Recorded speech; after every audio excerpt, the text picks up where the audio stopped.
बिस्मिल्लाहिर्रहमानिर्रहीम। अस्सलाम वालेकुम नाज़रीन, दुनिया न्यूज़ पर आप देख रहे हैं प्रोग्राम नुक्ता नज़र। मैं हूं आपका मेज़बान मोहम्मद अजमल जामी। स्टूडियोज़ में तशरीफ़ रखते हैं जनाब मुजीबुर रहमान शामी साहब। मुल्क की सियासत का जिक्र करें तो इन दिनों एक ही मौजू ज़ेर बहस है और वो सेनेट इंतखाबात हैं। कागजात नामजदगी इस सिलसिले में जमा कराने का वक्त ख़त्म हो गया है और 100 से ज़ायद उम्मीदवारों ने कागजात नामजदगी जमा कराए हैं। जोड़ तोड़ की स्कीमें जारी हैं, हो क्या रहा है इस पर गौर करेंगे और फिर कल इलेक्शन कमीशन पूरी फहरिस्त जारी करेगा और फिर 17 फरवरी को स्क्रूटनी का अमल बाकायदा शुरू होगा। पाकिस्तान तहरीक इंसाफ का जिक्र करें तो एक ही अहम मामला जो ख़बरों में आया, पहले अब्दुल कादिर को टिकट दिया गया बलूचिस्तान से, उनकी जगह ज़हूर आगा को टिकट दिया गया। इत्तला मिली कि उनकी बुनियादी पार्टी रुकनीत भी मुअत्तल है, तो ये पहले गौर क्यों ना किया गया। और फिर दूसरी अहम खबर इस सिलसिले में यूसुफ रज़ा गिलानी बामुकाबला हफीज़ शेख, ये बड़ा दिलचस्प मामला होगा। और तीसरा, आज सेनेट इंतखाबात के सिलसिले में जो सदारती रेफरेंस है उसकी समाअत हुई, बहुत अहम रिमार्क्स दिए हैं चीफ जस्टिस ऑफ पाकिस्तान ने और दीगर जो बेंच में शामिल जज साहिबान थे, उस पर बात करेंगे। और फिर नाक़िस कारकर्दगी पर पंजाब के सैकड़ों अफसरान के ख़िलाफ़ कार्रवाई का आगाज़ किया गया, क्या इससे इस्तेदाद कार अफसरान की बेहतर हो पाएगी या नहीं। और फिर प्रोग्राम के आखिर में एक अजब कहानी, एक दिल दुखाने वाली दास्तान आपकी खिदमत में रखेंगे। शामी साहब, सबसे पहले ज़रा सेनेट इंतखाबात पे आ जाते हैं सर। यानी हस्बे मामूल जोड़ तोड़ का मामला हो रहा है, किसको टिकट देनी है किसको नहीं, वो तो गुजर गया वक्त। ये जो यूसुफ रज़ा गिलानी साहब और अब्दुल हफीज़ शेख साहब का मुकाबला हुआ, हमने जो जुमेरात को प्रोग्राम जहाँ ख़त्म किया था इसी मौजू से किया था, इसलिए मैं इसको शुरू कर रहा हूँ। तो नुसरत जावेद साहब ने इसकी पेशन गोई तो कर दी थी, तो ये कैसे हुआ होगा? अचानक से कोई ख्वाब ख्याल तो नहीं हो सकता कि साबिक़ वज़ीर-ए-आज़म को उतार दिया जाए? कुछ ना कुछ स्कीम तो जरदारी साहब के जहन में होगी ना। इसलिए कि यूसुफ रज़ा गिलानी जो है उनके बड़े गहरे रिश्ते नाते हैं पीपल्स पार्टी से बाहर भी, और पीर साहब पघाड़ा के वो इंतहाई करीबी अजीज़ हैं और इस वजह से यानी वो समझ रहे होंगे जरदारी साहब कि उनको वोट मिल सकते हैं पीपल्स पार्टी और पीडीएम की जमातों के बाहर के बाज़ अरकान के भी। तो अब आप ये देखिए कि हो सकता है कि उन्हें चंद वोट मिल जाए और दूसरी छोटी जमातें उनको वोट दे दे, और हो सकता है ऐसा ना हो, मगर ये तो क्योंकि 1 to 1 मुकाबला है, और जब 1 to 1 मुकाबला होगा तो हुक्मरान इत्तेहाद के लिए भी एक यानी इज्जत और बेइज्जती का मामला होगा, नाक का मसला होगा। लेकिन बहरहाल रौनक से लग गई है, और अगर दो होते ना यानी उम्मीदवार, ये दो नशिस्तें खाली होती तो फिर तो एक रुकन हो जाता मुंतखब अपोजिशन पार्टीज का और एक हुकूमत का, क्योंकि वोट इतने ज़्यादा है अपोजिशन के। कोई भी यानी ग्रुप जो है वो अपने दोनों उम्मीदवार मुंतखब नहीं करा सकता था, लेकिन यहाँ है सीट एक टेक्नोक्रेट की है और एक जो है जनरल सीट है। तो इसलिए अब यूसुफ रज़ा गिलानी साहब के लिए मैदान उतना साफ नहीं होगा जितना साफ हो सकता था, लेकिन बहरहाल वो मुकाबला करने की अहलियत रखते हैं और सकत भी रखते हैं, और कोई अपसेट जो है हो भी सकता है। अपसेट की सूरत में तो पूरी अपोजिशन की सियासत की जो टेक्निक्स हैं या उनका जो लाया मतलब वही बदल सकता है ना। हाँ, लेकिन उसी पर बैंक करेंगे फिर जरदारी साहब, लेकिन ये हम ना कहते थे मतलब इसको एक मुझे जो पाकिस्तान की सियासत है, अगरचे कि उसमें किसी वक्त कुछ भी हो सकता है, अगर आप लेकिन अभी आपको कोई मौजूदा होता है इनके लिए दिखाई नहीं देता। अभी ऐसा मैं देख नहीं रहा। अपोजिशन के लिए एक क्लोज कॉन्टेस्ट होगा। हफीज़ शेख साहब जो हैं वो मेरा ख्याल है कि यूसुफ रज़ा गिलानी साहब की जो काबीना है उसमें वजीर भी रहे जी, और हफीज़ शेख साहब जाहिर है कि पूरी हुकूमत उनके पीछे खड़ी होगी। और वैसे आप कई मुबस्सरीन का कहना यह है कि अगर यूसुफ रज़ा गिलानी जीत गए तो फिर हुकूमत को यानी एतमाद का वोट लेना पड़ेगा नए सिरे से, लेकिन मेरा ख्याल शायद ऐसा तकल्लुफ़ ना हो सके। यानी मेरा इखलाकी जवाब तो होगा नहीं, इखलाकी जवाब ये होगा कि यूसुफ रज़ा गिलानी को तमाम हुक्मरान जमातों ने मिलकर यानी उनके मुकाबले में उम्मीदवार खड़ा नहीं किया। ये यानी यूसुफ रज़ा तो पीडीएम के उम्मीदवार है, लेकिन जो हफीज शेख हैं वो पीटीआई के उम्मीदवार हैं। हाँ, तो इसलिए वो कि उन्होंने अभी पार्टी टिकट जमा नहीं कराया, कागजात नामजदगी तो जमा करा दी है, पार्टी टिकट जब स्क्रूटनी होगी जमा हो जाएगा। ठीक। अच्छा सर, अब जरा सुप्रीम कोर्ट चलते हैं, वहाँ पे भी इस केस की समाअत थी। असल में तो किस्सा ये है कि देखिए, मुझे तो बड़ा अफसोस है, अगर अपोजिशन हुकूमत से ताउन करते थे तो ये एक ओपन बैलेट के ज़रिए ये काम हो जाता। और हर बार जब सेनेट का इंतखाब होता है, तरह तरह की कहानियाँ बयान की जाती हैं, कुछ हकीकी होती हैं, कुछ फ़र्जी होती हैं, कुछ ख्याली होती हैं। अब जैसे देखिए, अब ये जो अब्दुल कादिर जो हैं बहुत बड़े बिजनेसमैन हैं, और इनको जब टिकट दिया गया तो खुद पीटीआई के जो लोग वहाँ बलूचिस्तान के थे, उन्होंने क्या क्या उनके बारे में तूफान नहीं उठाया। कहा जी शहबाज शरीफ के बिजनेस पार्टनर हैं। हालांकि अगर उन्होंने को ठेका वेका यहाँ थोड़ा मोटा ले लिया तो बिजनेस पार्टनर कहा गया उनको, और फिर उन और 60-70 करोड़ की बात शुरू कर दी गई।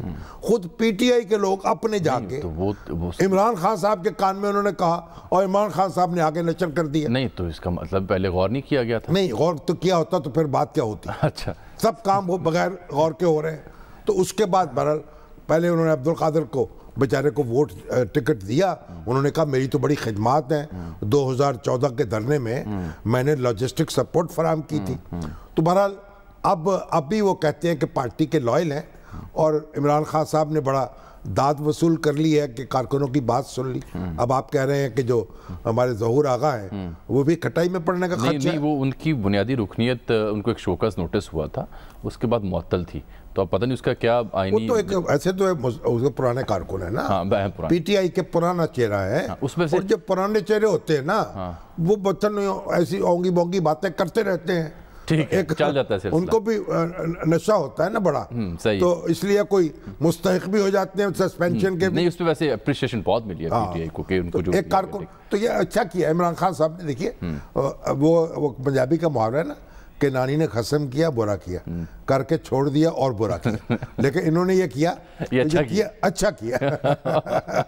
बिल्कुल ठीक, जो करके छोड़ दिया ना, ये अच्छा किया। अच्छा, नानी नहीं है, अम्मा है। ये सदारती रेफरेंस की सर बात कर लेते हैं। अब मोहसिन एजाज साहब मौजूद हैं, क्योंकि बहुत अहम रिमार्क्स हैं आज, और इससे वैसे मुझे एक बात बताइए कि हम हर मामला हम सुप्रीम कोर्ट में ले जाते हैं। ये इलेक्शन, ये सुप्रीम कोर्ट का काम है, ये पार्लियामेंट को अपना काम करना चाहिए। यही तो मसला है ना, पार्लियामेंट काम हर मसले में हमने अपोजिशन से ताउन करती है, ना हुकूमत अपोजिशन के साथ अदालतों में दरखास्तें देते हैं, अदालतों को घसीटते हैं, पॉलिटिकल इश्यूज होते हैं, फिर फैसले आते हैं, फिर रंजो गम का आज़ार करते हैं जिनके खिलाफ फैसला आता है। पाकिस्तान की पूरी तारीख को आप देखें तो अदालत और सियासत जो है वो इस तरह हाथ में हाथ डाल के चली हैं, और अदालत को कमज़ोर किया है उस सियासत ने। अब फिर ये मामला जो अहले सियासत को तय कर देना चाहिए था, अब वो अदालत तय कर रही है। ज़ाहिर जिनके अब तो बहुत हम उसमें गुफ्तगू, तो उन्होंने गुफ्तगू भी की कि भाई आप देखिए ना, सीक्रेट अगर आप किसी का वोट जांच सके, मसला नंबर शुमार जो है वो नोट कर ले, सीरियल नंबर फलां साहब का कौन सा है, फलां साहब का कौन सा है, तो उसके बाद जांच पड़ताल हो सकती है। लेकिन फिर वो सीक्रेट बैलेट कैसे रहेगा? कॉन्स्टिट्यूशन जो कहता है सीक्रेट बैलेट, सीक्रेट बैलेट का मतलब यह होता है कि कोई शख्स ना पहुंच सके उसकी तह तक, कोई शख्स उसको बेनकाब ना कर सके, उसका घूंघट ना उठा सके। तो ये था ना, सीक्रेट बैलेट जो है, अगर किसी तफ्तीश के नतीजे में वो सीक्रेट ना रहे तो वो सीक्रेट तो रहा ही ना फिर। ठीक, आप देख रहे हैं इसमें आज अदालत ने यह इफ्तार किया कि 40 साल तक कितने सेनेटर्स वोटों की खरीदो फरोख्त पर नाअहल हुए। मोहसिन, ये किस मौके पर इफ्तार किया गया, जवाब क्या मिला, और क्या अहकाम अब तक जारी किए हैं सुप्रीम कोर्ट ने इलेक्शन कमीशन के लिए? देखिए, आज जब समाअत का आगाज हुआ तो अटॉर्नी जनरल ने अपने दलाइल के आगाज में कहा कि आज वो अपने दलाइल इंशाल्लाह मुकम्मल कर लेंगे, क्योंकि सुप्रीम कोर्ट की जानिब से उन्हें हिदायत भी की गई थी कि वो जल्द अपने दलाइल जो हैं वो उन्हें मुकम्मल कर लें। तो आज अपने दलाइल में उन्होंने बार काउंसिल्स का हवाला दिया कि बार काउंसिल्स ने भी इस मामले पर जो है वो फरीक बनने की दरख्वास्त दी है, और जो सदारती ऑर्डिनेंस था उसके खिलाफ करारदादें पेश की। उन्होंने इस पर मायूसी का भी इजहार किया, जिस पर चीफ जस्टिस ऑफ पाकिस्तान ने कहा कि बार काउंसिल का जो मौक़िफ़ है उसे आज़ादाना होना चाहिए, ना कि सियासी जमातों वाला। और इस मौके पर अटॉर्नी जनरल का कहना था कि बार काउंसिल से दरख्वास्त करूंगा कि वो अपने मौक़िफ़ पर नजरसानी करें। जब समाअत आगे बढ़ी तो जस्टिस याहिया खान आफरीदी ने ये इस्तफसार किया कि इंतखाबात वाले जो रूल्स हैं उनका सेनेट इंतखाबात पर इतलाक क्यों नहीं होता। आम इंतखाबात में भी इलेक्शन कमीशन वोटों का जायजा लेता है। इस मौके पर इलेक्शन कमीशन के वकील का कहना था कि डाले गए वोट को आर्टिकल 224 के तहत तहफ़्फ़ुज़ हासिल होता है, जिस पर जस्टिस एजाजुल एहसन बोले कि इलेक्शन कमीशन अपने तौर पर भी तो इस तरह के मामले की तहकीकात कर सकता है। इसी दौरान जो है वो जस्टिस उमर अता बिंदयाल ने रिमार्क्स दिए कि अब तो इंतखाबी करप्शन की वीडियोस भी सामने आ रही हैं, जो वीडियोस सेनेट गुज़िश्ता इलेक्शन के हवाले से गुज़िश्ता दिनों सामने आई थी, उसका हवाला दिया उन्होंने। और इस पर जस्टिस उमर अता बिंदयाल ने इलेक्शन कमीशन के वकील को ये कहा कि इलेक्शन कमीशन कैसे यकीनी बनाई जाएगी। चीफ जस्टिस ऑफ पाकिस्तान ने इस मौके पर रिमार्क्स दिए कि सिर्फ इलेक्शन कमीशन सिर्फ शेड्यूल दे दे ये काफी नहीं है, इलेक्शन कमीशन को एक पोलिंग स्कीम भी बनाना होगी और ताकि जो करप्शन है उसका रास्ता रोका जा सके। इस मौके पर इलेक्शन कमीशन के वकील ने अदालत को बताया कि इलेक्शन एक्ट में करप्शन के खात्मे का तरीक़ाकार मौजूद है, जिस पर चीफ जस्टिस ऑफ पाकिस्तान ने कहा कि करप्ट प्रैक्टिस तो जारी है। 40 साल तक कितने सेनेटर्स वोटों की खरीद और फरोख्त पर नाअहल हुए। और जिस पर इलेक्शन कमीशन के जो वकील थे वो अदालती सवालात के कोई जवाबात ना दे सके और अदालत को मुतमईन ना कर सके।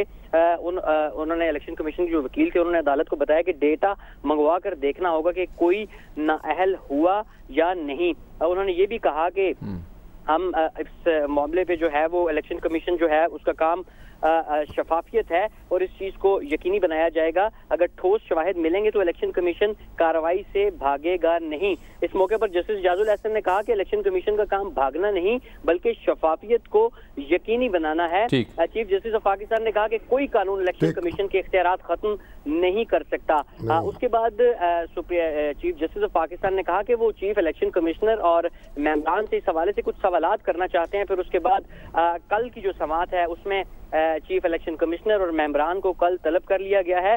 और अटॉर्नी जनरल के दलाइल आज मुकम्मल हो गए फिर बिलाखिर, क्योंकि उन्होंने संवाद का वक्त लिया था। अटॉर्नी जनरल के दलाइल आज मुकम्मल हो गए हैं और आज अपने दलाइल के इख्तिताम में उन्होंने जो है वो बार काउंसिल की पिटीशन का हवाला दिया। बहुत शुक्रिया मोहसिन, बहुत शुक्रिया सर। देखें ये जो रिमार्क्स है ना कि सेनेट इलेक्शन खुफिया हो मगर शिकायत पर जांच होनी चाहिए, कैसे हो सकती है ये? अब देखिए आप सुनिए, और साथ इलेक्शन कमीशन को ये कहा जा रहा है कि वो जब आम पोलिंग होती है ना, आम पोलिंग में जब गिनती हो सकती है, दोबारा जायजा लिया जा सकता है वोटों का, ये आप मालूम नहीं कर सकते कि किस वोटर ने किसको वोट दिया है। तो ये जो सीक्रेट बैलेट का मतलब ये है किसी शख्स को उसकी हवा न लग सके कि किसी शख्स ने किसको वोट दिया है। और एक बात, दूसरी बात ये है कि जब कोई शिकायत करेगा, जब कोई वसूल करने वाला होगा, जब कोई गवाह होगा, ऐसे मामला के गवाह नहीं होते। ये बिल्कुल ऐसी बात है। ये तो खुफिया कार्रवाइयाँ होती है, खुफिया कार्रवाइयाँ होती हैं। अच्छा, जैसे निज़ाम अदल है उसके बारे में लोग कैसे इल्जामात लगाते रहते हैं। अच्छा, ये जो करप्शन रोकने की पोलिंग स्कीम है इससे क्या मुराद ली जाएगी कि इलेक्शन कमीशन को कहा गया है कि इस इंतखाब में जो करप्शन रोकने के लिए कोई पोलिंग स्कीम दे? बड़ी सीधी बात है, ये अहले सियासत के पास था, उतने ही लोग खड़े हो जाएं जितने उनकी नशिस्तें बनती हैं। एक ज़माने में अब मैं आपको बताऊं कि पॉलिटिकल पार्टी, पीपल्स पार्टी और मुस्लिम लीग नून, वो एक वोट यानी फालतू एक शख्स को खड़ा नहीं होने देती थी। और उनकी इच्छा, जब यहाँ IGI की हुकूमत थी तो कोई शख्स जो है किसी पार्टी का मजाज नहीं था किसी को प्रपोज करे या सेकंड करे। किसी पार्टी का किसी उम्मीदवार को ऐसा शख्स नहीं मिलता था जो उसको प्रपोज कर सके।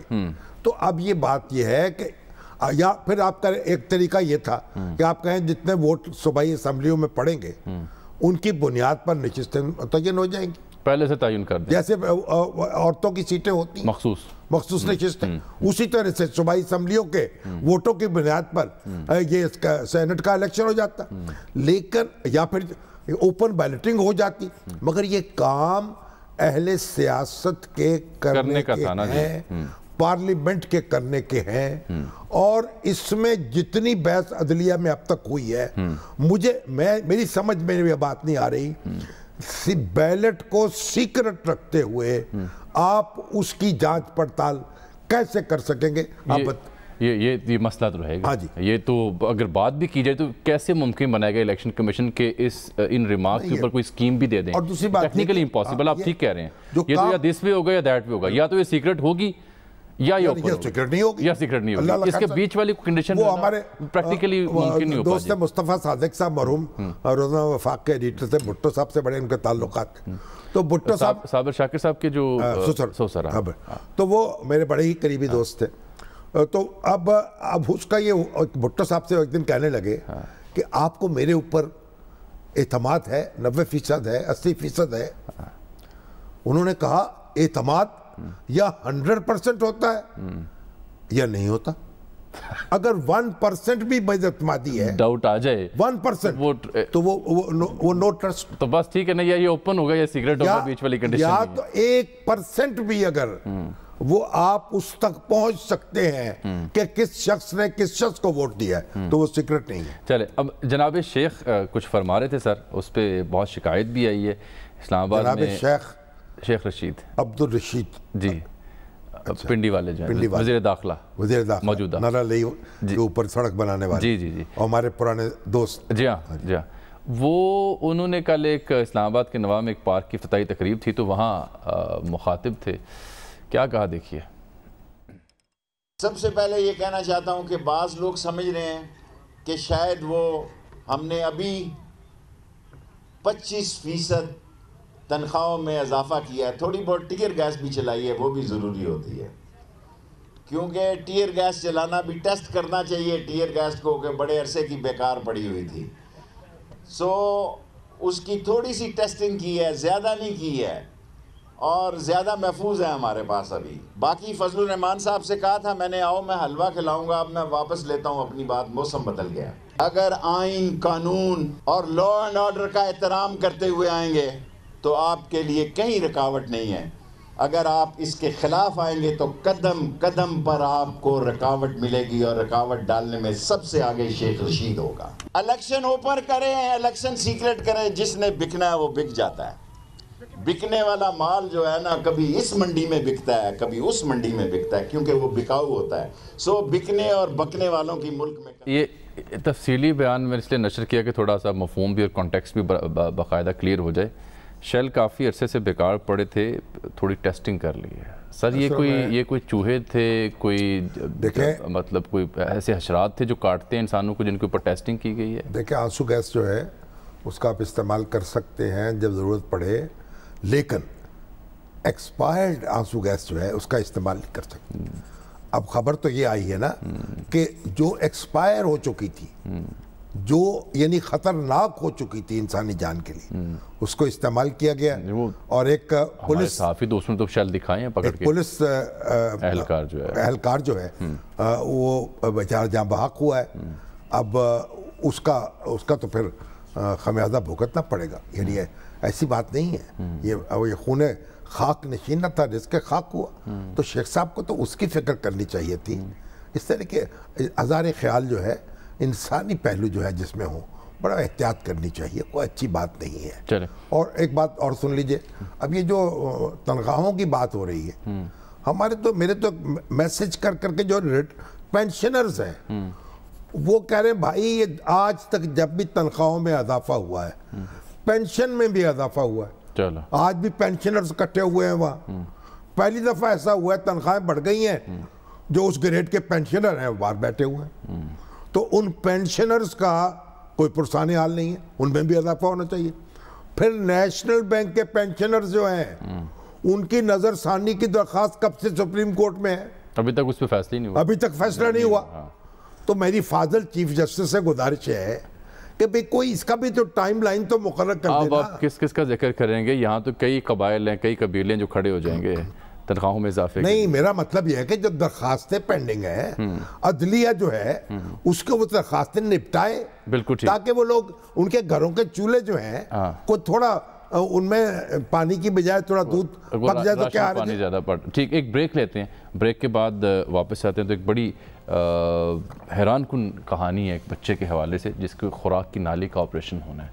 वाक़या क्या है, एक ब्रेक के बाद बताएंगे। वेलकम बैक नाज़रीन। सर, ये जो ब्रॉडशीट और कावे मूसवी, डेविड रोज़ और शहजाद अकबर साहब, अब एक अजीब और दिलचस्प पेशरफ्त नहीं हुई है। मैंने कुछ देर पहले ट्वीट्स देखे हैं डेविड रोज़ साहब के जो डेली मेल से वाबस्ते हैं, जो एतराफ़ कर रहे हैं कि उन्होंने 2019 में एक मुलाकात करवाई थी कावे मूसी जो ब्रॉडशीट के सीईओ हैं और शहजाद अकबर साहब की, लेकिन इल्ज़ाम उन पे ये लग रहा है कि उन्होंने इस केवस को कमीशन भी वसूल किया था, यानी पैसे वसूल। जी, डेविड रोज़ कह रहे हैं कि कमीशन नहीं ना भाई, वेस्ट में तो एक मामूल है। अच्छा, अगर आपको ऐसी खिदमत सरंजाम देते हैं, कोई किसी की कोई लॉबी करते हैं या पीआर करते हैं या मुलाकात अरेंज कराते हैं, तो आप उसकी फीस चार्ज कर सकते हैं। हाँ, उसके लोग पैसे लेते हैं। अब वो ये कह रहा है डेविड रोज़ अपने ट्वीट्स में, वो ट्वीट्स भी नशर कीजिए, वो कह रहे हैं कि जी हाँ, उन्होंने इतराफ़ किया, हाँ मैंने मूसवी और शहजाद अकबर की मुलाकात कराई है, और ये भी बताते हैं कि उनकी और मूसवी की बहुत पुराने ताल्लुकात हैं और घर के करीबी रहते हैं, और अपना लिटिगेशन का मामला क्लियर करने के लिए कावे मूसवी ने उनसे रब्ता किया और कहा कि शहजाद अकबर से मुलाकात कराई जाए। तो मैंने पहले संजीदा नहीं लिया, बाद में जो उन्होंने रिपीटेडली इस बात को रिपीट किया तो फिर मैंने मुलाकात कराई, मुझे ऑफ़र की गई थी लेकिन मैंने पैसे नहीं लिए, यानी फीस से नहीं लग रही उनके बकौल। इससे जो मालूम होता है कि शहजाद अकबर, ये डेविड रोज़ और ये मूसवी, ये कितने क्लोज थे एक दूसरे के। अब ये जो नया कमीशन बना है, तो इसका मतलब ये सारी ये नेटवर्किंग जो है, अब जब जितनी मुकदमेबाजी, इल्ज़ाम तराशी हो रही है, ये मुसल्लस जो है वो इसी तरह बनती है। शहजाद अकबर साहब अगर कुछ कहना चाहें तो वो भी कह सकते हैं, प्रोग्राम का प्लेटफॉर्म हाजिर है, गो कि वो उम्मीद तो है कल परसों प्रेस कॉन्फ्रेंस में मार देंगे। लेकिन अर्ज़ ये शामी साहब कि अब ये जो नया कमीशन बना है ब्रॉडशीट की तहकीकात के लिए, इंक्वायरी कमीशन, अब उसके लिए तो ये नया कॉन्टेंट नहीं आ गया क्या? उसका दायरा कार नहीं फैलेगा यहाँ तक भी कि शहजाद अकबर साहब से नहीं पूछा जाएगा कि जी वो आप कावे मूसवी से मिले थे लिटिगेशन का मामला हल करने के लिए? कमीशन को हमारी हदायत नहीं, मैं तो सवाल उठा रहा हूँ ना, मगर कमीशन चाहे तो उसको पूछना चाहिए। चले अजहर जावेद साहब, अगर वो कहे कि ठीक है, हंस के कुछ ना कहा हफीज ने, हंस दिया मुस्करा दिया, चले हमारे तो कमीशन की मर्जी है। हमारे जो यूरोपियन मामला था दुनिया टीवी के, उसको डील करते अजहर जावेद साहब से सरबराह हैं, उन्होंने ज्वाइन किया, मैं लंदन से उनसे बात करते। अजहर साहब, ये फिर से कावे मूसवी, डेविड रोज़ और शहजाद अकबर साहब, मैंने ट्वीट पढ़े हैं डेविड रोज़ का जिक्र किया, लेकिन ये बात शुरू कहाँ से हुई आज और क्यों उनको वजाहतें देनी पड़ रही हैं डेविड रोज़ को? और इसमें अचंभे की बात क्या अगर डेविड रोज़ ने मुलाकात करवाई दी है शहजाद अकबर की कावे मूसवी से? बहुत शुक्रिया जामी साहब, बहुत शुक्रिया शामी साहब। मेरा ख्याल है आपके ही प्रोग्राम में मैंने सबसे पहले यही बताया था कि ये इतना बड़ा गंद है कि जो वक्त आने के साथ साथ जब ये चीज़ें खुलेंगी तो इसमें पाकिस्तान की बदनामी मजीद होगी। अब यही हुआ है कि दो जो हिस्सेदार थे, जो दो आपस के दोस्त थे, वो कमीशन के झगड़े में उन पर झगड़ा हो गया जो मेरी मालूमात है। कासुबे मूसवी साहब ने एक इंटरव्यू दिया है जिसमें उन्होंने इल्ज़ाम लगाया है कि डेविड रोज़ ने उनसे कमीशन मांगी और डेविड रोज़ ने कहा कि मेरे 2.5 लाख पाउंड की मॉर्गेज है घर की, अगर मैं मामला तो आपके सीधे करवा दूं तो क्या वो मुझे मिल जाएंगे। इसके बाद जो शहजाद अकबर साहब हैं, डेविड रोज़ से इनसे बड़ी अच्छी दोस्ती है जो शामी साहब ने फरमाया, और जो ये सारा सर्कल बना, जो एक नेक्सस बना, ये सारा उसी का सिलसिला था। जो मुलाकात थी, डेविड रोज़ के मुलाकात करवाने में कोई हर्ज नहीं हो सकता है, लेकिन जो बरतानिया के मामला हैं यहाँ आपको डिक्लेयर करना पड़ता है अपना इंटरेस्ट। आप 2.5 लाख पाउंड वैसे नहीं ले सकते कि जी मैंने मामला तय करवाया तो ले लिया, कोई उसके कानूनी तकाजे होते हैं। और ये सबसे बड़ा जो ये चीज़ सामने आई है कि शहजाद अकबर साहब, डेविड रोज़ साहब और कावे मूसवी अक्टूबर 2019 से आपस में राब्ते में थे, इनकी बाकायदा मुलाकातें होती रही। और जो डेविड रोज़ फरमाते हैं कि उन्होंने इन्वेस्टिगेशन की और दूसरी स्टोरीज भी की, वो भी डाउटफुल हो गई हैं आज। तो इसमें बहुत सारे मामला, मेरा ख्याल है इस स्टोरी का जो फायदा होगा वो शहबाज शरीफ साहब को पहुंचने जा रहा है, क्योंकि उनकी क्रेडिबिलिटी जो है डेविड रोज़ साहब की वो इससे मुतासर हो सकती है। गो कि उन्होंने अपना बड़ा मुफस्सल बयान दिया, लेकिन जो इनका झगड़ा था, कावे मूसवी साहब कह रहे हैं कि कमीशन डेविड रोज ने मांगी और डेविड रोज साहब कह रहे हैं नहीं मुझे ऑफर की गई, मैंने ली नहीं।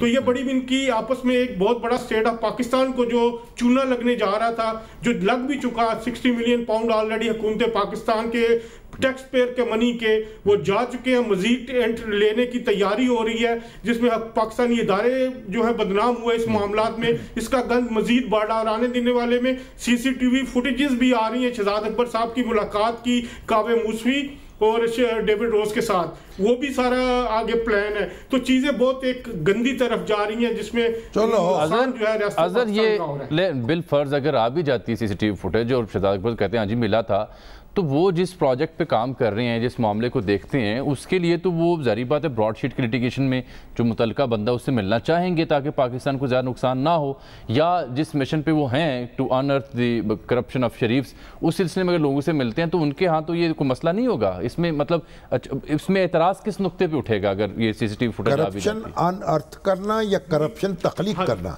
नहीं, वो करप्शन तख्लीक करने की बात भी तो हो रही है ना। नहीं, बज़ाहिर हो रही है ना, उनके नज़दीक तो है जी। बिल्कुल जी, बिल्कुल बात यह है कि देखिए शहजाद अकबर साहब का मोटिव बिल्कुल सही रहा होगा, हम नहीं उस पर डाउट करते, लेकिन क्या उन्होंने जब ये मुलाकात की ऑफिशियल रिपोर्ट दी अपने हुकाम को, क्या उन्होंने इसमें मेंशन किया कि डेविड रोज था वो सहूलतकार था इस मीटिंग का? डेविड रोज के साथ क्या मामला तय हुए, क्या कमीशन के मामला तय हुए, या किन चीज़ों पे उन्होंने अपने ऑफिशियल डॉक्यूमेंट्स में लिखा? और क्या दूसरी तरफ डेविड रोज ने जो ये अपने जो इंटरेस्ट थे इस मुलाकात में, क्या उन्होंने डिक्लेयर किए अपने वकला के साथ, या अपना कोई ऐसा तरीकाकार हुआ जो यहाँ के कवानीन के मुताबिक है?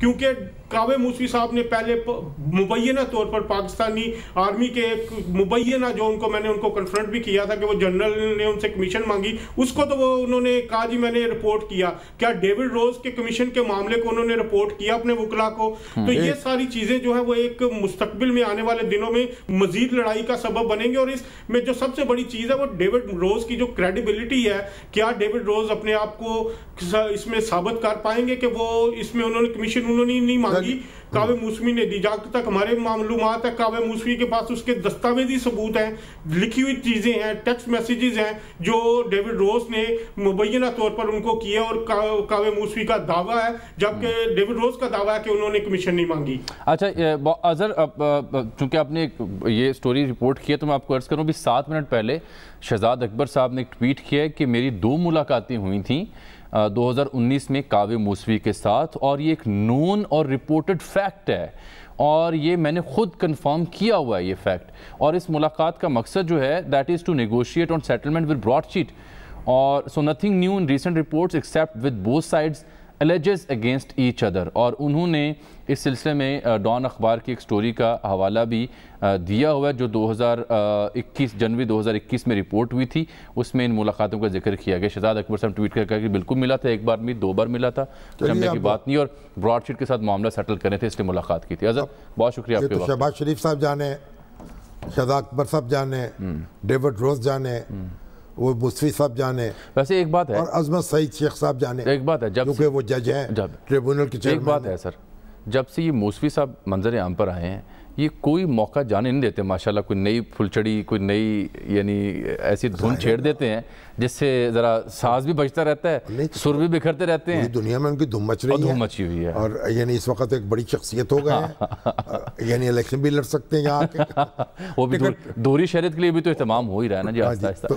अच्छा, अब आप ये देखिए, मैसेज किया है कि ये यूसुफ गिलानी साहब कैसे इलेक्शन लड़ सकते हैं, ये तो डिस्क्वालीफाई, भाई वो डिस्क्वालीफाई हुए थे कंटेम्प्ट ऑफ कोर्ट में, वो ताहयात डिस्क्वालिफिकेशन नहीं थी, ठीक है, अब वो उससे निकल चुके हैं, वो इलेक्शन लड़ सकते हैं। अच्छा, जिस तरह वाडा साहब है ना, अगर उनकी डिस्क्वालिफिकेशन होती है ना MNA उसके लिए, तो वो भी एक मुकर्रर वक्त के लिए होगी, यानी वो फॉर एवर नहीं हो सकती, एक इलेक्शन के लिए होगी, क्योंकि ये इलेक्शन रूल्स के तहत, इलेक्शन लॉज के तहत डिस्क्वालिफिकेशन है, वो 60 यानी सो मोटर डिस्क्वालिफिकेशन नहीं है जो ताहयात हो जाए।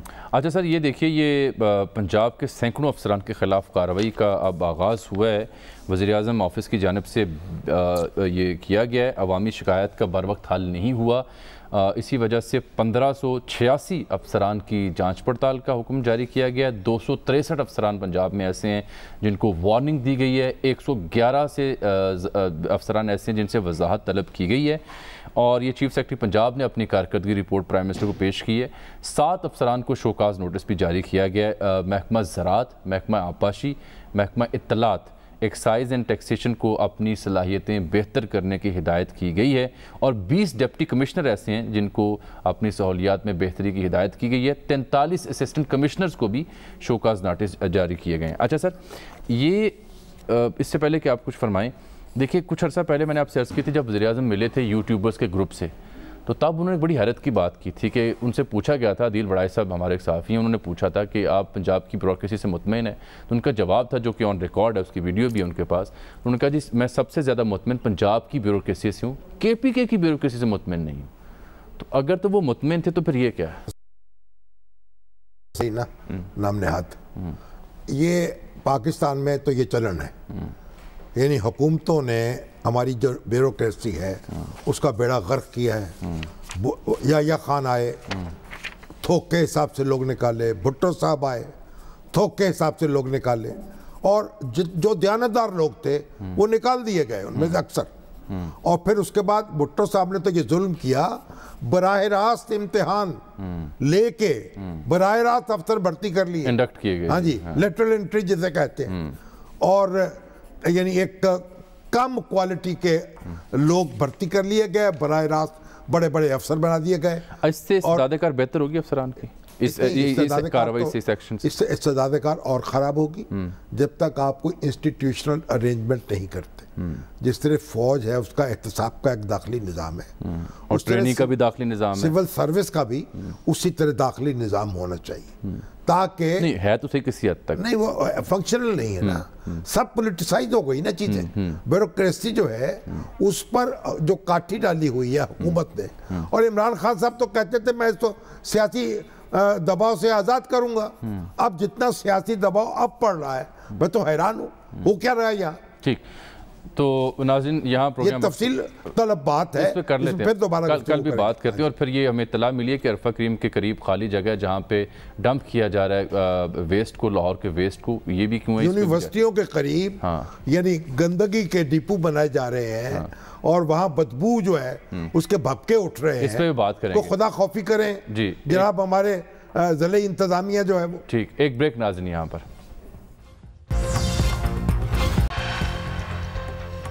नाज़रीन इसके साथ ही आज के प्रोग्राम वक्त यहाँ ख़त्म होता है। आपसे मुलाकात कल, तब तक के लिए अल्लाह हाफ़िज़।